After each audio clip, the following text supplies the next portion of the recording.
Assalomu alaykum, hammaga xayrli kun. Bu videoda Hardron kolodkalari haqida ozgina tushunchaga ega bo'lib, ya'ni gaplashamiz. Bozorda klient ko'p zapchas borki, uni poddelkasi ham bozorga tez orada kirib keladi. Shu qatorda Hardronni ham.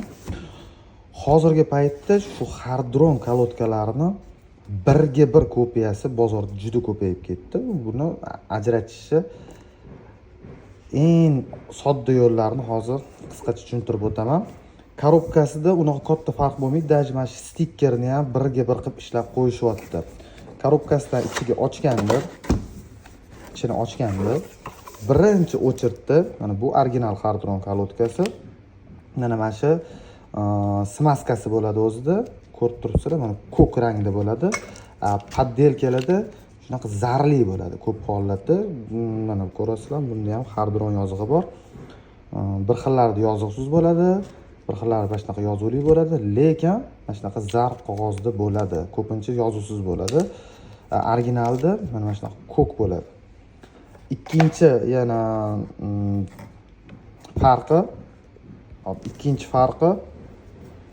kolodkani o'zida. Bu original Hardronda orqasida yopishgan защитный temir deymiz biz, yopishtirilgan bo'ladi. Yani bir tekis bo'ladi. Yozuvlari ham idealniy bo'ladi. Arzonchilarda mana bu ham Hardron kolodka.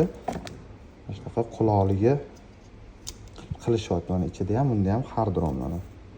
Koreya deb yozib qo'yishgan, lekin bunda ko'rib turibsizlar, qo'lda qo'yiladigan. Pechatlarda ham farqi bor. Mana bu ham Lasetti, bu ham Lasetti mana. Uchinchi farqi mana o'rtasidagi arig'ida. Ko'rib turibsizlar. Va kraska sepilishida ham originalda mana bir tekisda chetlarini sepib kelib, bu yoqlarga ozgina sachragan bo'ladi. Endi bu eskisini ko'rsatyapman. Xitoy, ya'ni poddelkada mana shu yoqlari ozgina ocharib qolgan bo'ladi. Hozircha uchta farqini ko'rib chiqdik. Agar yengisi bo'lganda, yengisi bilan solishtirganimda yana ham yaxshi informatsiyaga ega bo'linardi. Va shu ko'pchilik ham tekshiradi kolodkani, ya'ni chang chiqsa yaxshi kolodka, chang chiqmasa yomon kolodka deb. Eng qizig'i, bunda ham chang chiqadi ko'p hollarda.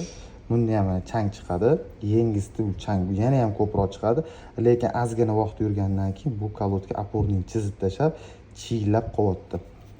Yengiligida mana pashta yurmagan paytida yechib tashlaganmiz. Original mahsulotni ajratib olishni bilib oldinglar. Xudo xolasa mana shunday foydali videolardan chiqarib turamiz.